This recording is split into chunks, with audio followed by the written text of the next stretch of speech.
Coucou les perles, bienvenue à la suite de Ici et maintenant, je me choisis.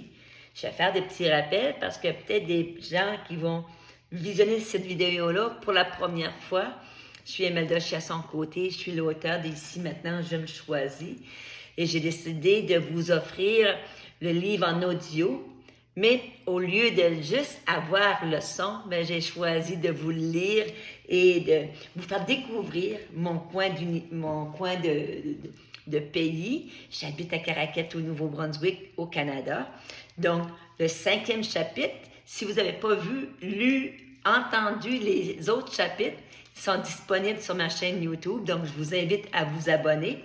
Comme ça, quand que le prochain chapitre arrivera, vous serez prêt et prête à pouvoir faire l'exercice. Je suis une enseignante de formation à la retraite.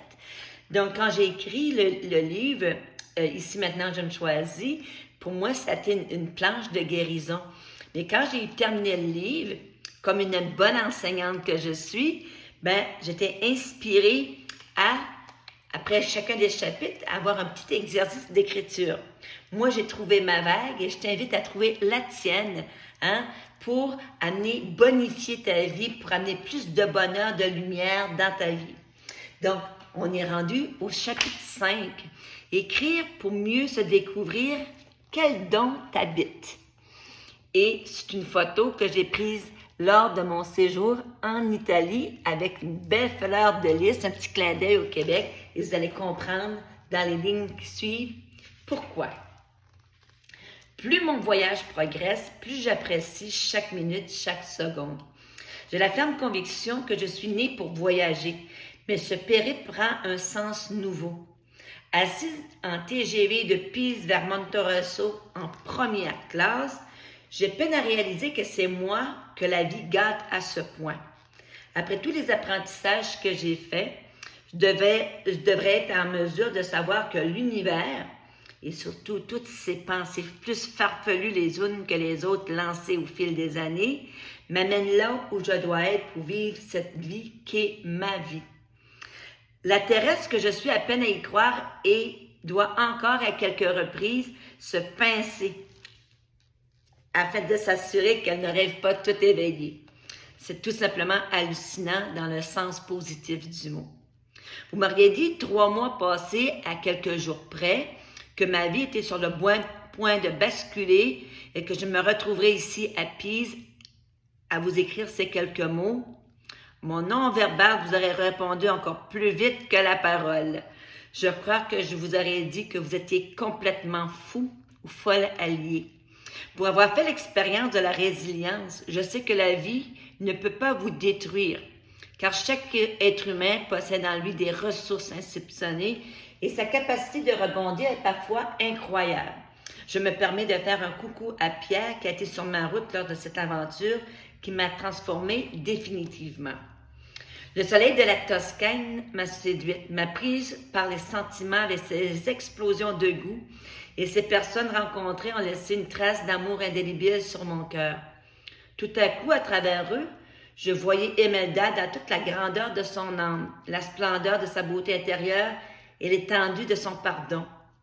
En phase d'écriture, Jacques Salomé, auteur de La ferveur de vivre de 2012, a croisé ma route par le biais d'un blog. Il décrit l'écriture comme ceci. Écrire, c'est accepter d'entrer à cœur ouvert dans l'inattendu d'un mot, c'est vibrer dans l'émotion renouvelée d'une quête, et ma quête à moi, c'est le retour vers soi, où l'âme ne fait qu'un avec tout, où la compréhension et l'intégration du « je suis » prennent leur raison d'être. Et là, je vais peut-être malmener un mot, mais c'est correct. Suite à l'ascension de la tour de Saint-Gimignano, les morceaux du grand destin de l'univers se sont rassemblés pour faire un tout. J'ai compris à ce moment-là qu'il faut oser dépasser ses peurs, ses limitations créées par l'ego, car nous possédons une richesse infinie intérieure qui tente par tous les moyens de se manifester. Que ce soit par la voix intérieure, notre enfant intérieur ou toute autre connotation qu'on ait pu lui donner, parfois le brouhaha de la vie a fait en sorte qu'on ne pouvait plus l'entendre. Il faut revenir au calme, élever notre énergie par le biais de la méditation pleine conscience pour l'entendre. L'écouter vous amènera à vivre des moments de bonheur uniques et magiques, soit le retour au point zéro limite. Pour ceux et celles qui s'intéressent, sur ma chaîne YouTube, j'ai plein de beaux soins de méditation et de soins collectifs. Thomas, dans le chaman d'Ekbalam, a reçu sa bague avec une fleur de lys lorsqu'il accepte ses apprentissages en lien avec sa mission de vie. Ma fleur de lys à moi était sur l'autobus qui m'a conduite exactement là où je devais être pour choisir d'accepter de me réaliser pleinement. L'idée d'écrire un livre, Planche de salut, pour vous l'offrir est devenue un incontournable. En restant dans ma zone connue, ma zone de confort, cette expérience de transformation aurait vu le jour éventuellement. Mais la journée de mon assimilation totale serait arrivée plus tard sur mon chemin de vie. Nous sommes tous appelés à recevoir le diplôme de notre mission de vie. Chacun et chacune d'entre nous, oui, même toi. Chaque semaine sera particulier et taillé à notre mesure.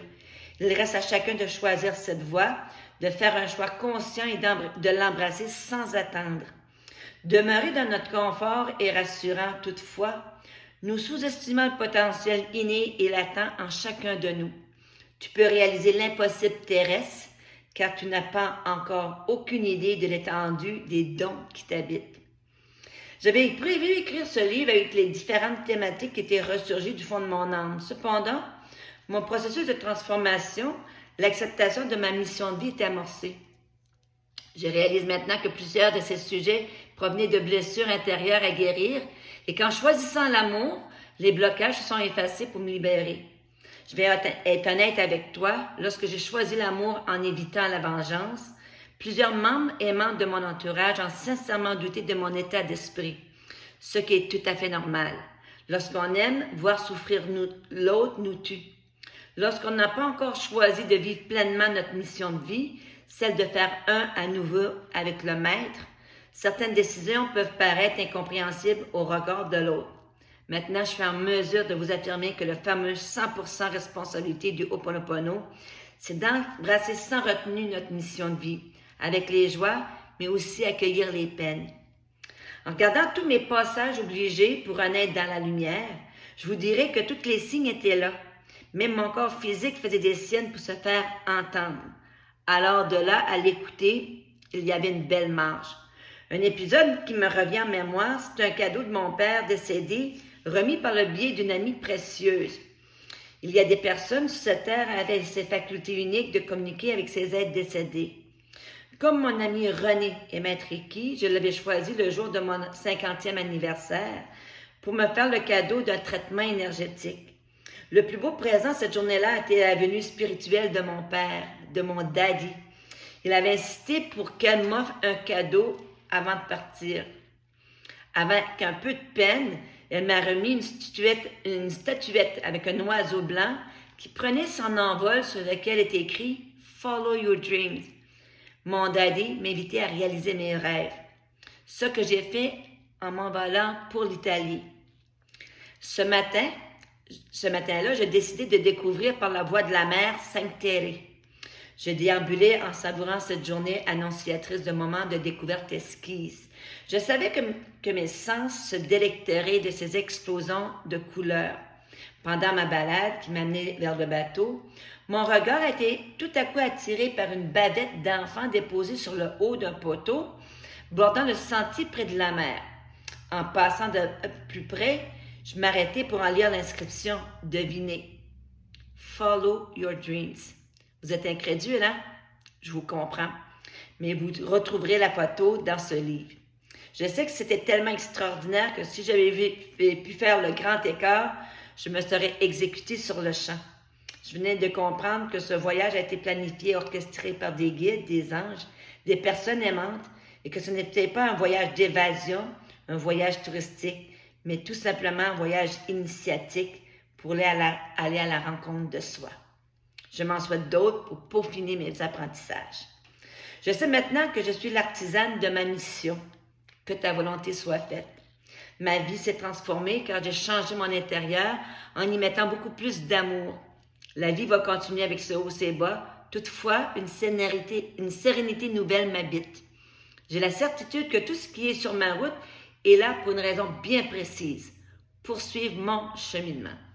Fort de cette transformation, je ne peux plus être privé.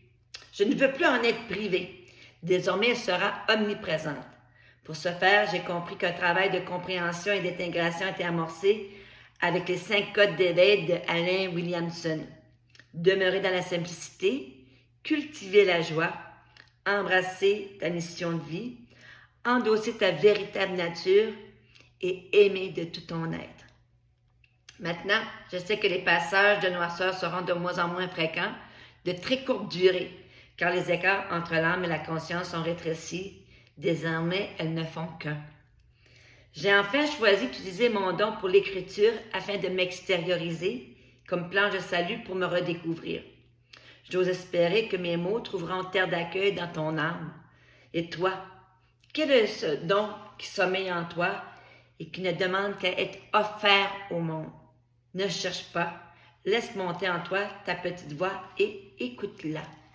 Et l'exercice d'écriture aujourd'hui, mon don qui sommeille en moi. Et j'ai écrit ce livre-là déjà il y a 6 ans. Et si tu m'avais dit 6 ans passés qu'un jour, je serais grand maître Ushu Tianchi en offrant des séances énergétiques avec l'alignement des chakras, avec les pierres, les tambours océans, bols tibétains, et j'en passe, toutes sortes de panoplies de sonothérapie pour accompagner l'âme à intégrer le corps physique et à se libérer de ses mémoires. J'aurais dit, pense pas, moi. Mais ça fait déjà 4 ans que je suis au service de l'âme. Je suis une coach intuitive. Bientôt, je vais vous offrir en la fin octobre un nouveau programme d'accompagnement qui se fait à distance, peu importe le pays, peu importe là où tu es. Et c'est la formation Suivre son cœur, la voie du centre. Donc, en tout cas, il nous reste encore plusieurs chapitres. Donc, si tu veux me suivre dans cette belle aventure-là, abonne-toi à ma chaîne, t'entendras la petite cloche qui dit « Le prochain chapitre est prêt ». Et le prochain chapitre, on s'en va dans le chapitre 6, un voyage initiatique à mon image. Et plus que tu vas m'entendre, tu me suivre, tu vas entendre mon message, tu découvriras que ma voix, c'est aussi la tienne. On est tous amenés, on est tous interconnectés, puis on est tous appelés à faire le pont, faire le saut, et d'entrer dans cette lumière unique qui est nôtre. Et voilà, en direct de Caraquette, je vous vois, je vous aime, je vous souhaite une magnifique journée et à très bientôt pour le prochain chapitre. Salut les belles perles!